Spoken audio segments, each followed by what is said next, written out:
There's so much to keep track of when you are talking about Olympics. There's so many sports after all, and you'll have so many of these sports in which Indian athletes will also be participating. But we thought, let's try and make life easy for you. Let's try and tell you those 5 terms which you are most likely to hear a lot of times. Very frequently you are likely to hear over the course of the next couple of weeks. So here are 5 terms that you need to know ahead of 2024 Paris Olympics. We'll start with the first word which you would have come across very often if you followed Olympic sports, and that's heats. Now, what exactly is heats? It's used in track. It's used in track and field events. It's used in rowing. It's also used in swimming. Now, athletes tend to be grouped into multiple heats or multiple rounds in track events, since there is a limit on the number of individuals who can race at a time. This is followed by semi-finals and finals. Let me try and simplify that for you. Basically, heats act as qualification rounds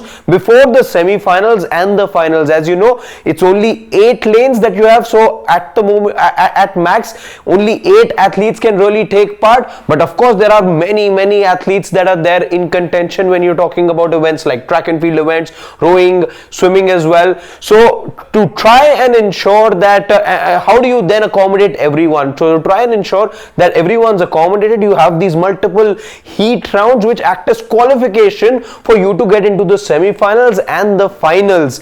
So the best 2, the best 3, depending on whatever the number is, the best 2 and 3 end up then qualifying into the second heat, then the third heat, then the fourth, and then you have semi-finals and the finals. So to simply put it, heats act as qualification rounds. Moving forward, dressage. Now this is a term you would have probably heard in the Asian Games of Hangzhou last year. It was the Indian contingent that was in equestrian that really made a name for itself in equestrian, and like it says over here that it is in what dressage in fact is one of the 3 events that you see in equestrian, which is the broader sport over here.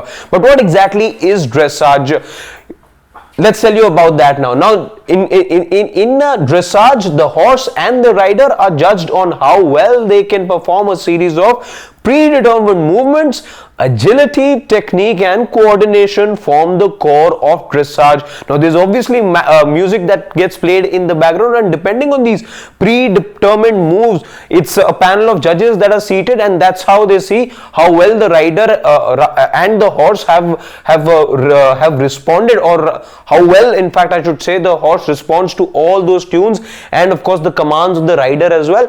For that you have a panel of judges, and then they judge the rider and the horse based on how they perform these coordinated moves. Let's move forward. Ippon. Now ippon happens to be used in the sport of judo. What happens? It's a move. What is this move all about? It's like a knockout punch, to simply say, when the opponent is not able to recover after. Now what's the technicality over here? If an athlete manages to throw an opponent on their back, pin them for 20 seconds or force a submission via a choke or a joint lock, then the bout is ended right away, and then the winner will walk away with a 10-0 win. This is what an ippon is, and that is what you see in judo. It is something that is followed in pro boxing as well. And this is basically, as I said, simply put, it's a knockout punch. So we've told you about a couple of these terms that you should know. Let's move on to the next one, which is RSC. Now RSC stands for referee stops the contest, and it is used in the sport of boxing. Now what happens in an RSC? In an RSC, if the referee decides that the losing boxer can no longer protect themselves anymore due to the pummeling from the opponent, then they end the match right away. It denotes a comprehensive victory. So this is basically something, basically a call that gets taken by the referee. Easy one with regards to the others that we've gone through. This is rather easy. When a referee deems that an opponent can no longer rise and can no longer compete, that's when an RSC decision is made, which stands for referee stopping the contest. And let's now move forward and take a look at the last one, repechage. Another one, in fact, this could be one of those those terms that you hear the most I would say in the course of the Olympics, after maybe the heats that does tend to do the rounds far more than the word repechage. But what exactly is a repechage? And be with me for the next couple of minutes as I try and simplify that for you. Now, if an athlete loses to an opponent who goes on to qualify for the gold medal match, they will qualify for the repechage rounds and thus stand a chance to win a bronze medal. So for all those opponents who lost to the two gold or to the two finalists, they end up being in this pool of repechage, and then they fight amongst themselves, and which is why you see only in a few events that there will be two bronze medalists as well at times, and it's those people, it's those athletes who end up losing to the gold or to the two athletes who feature in the gold medal match. They end up fighting amongst themselves for a place to finish third. Let's try and simplify it even more for you. Now, if they lost in the semi-final, we're talking about the losing athletes, if they lost in the semi-final, they directly qualify for a bronze medal match.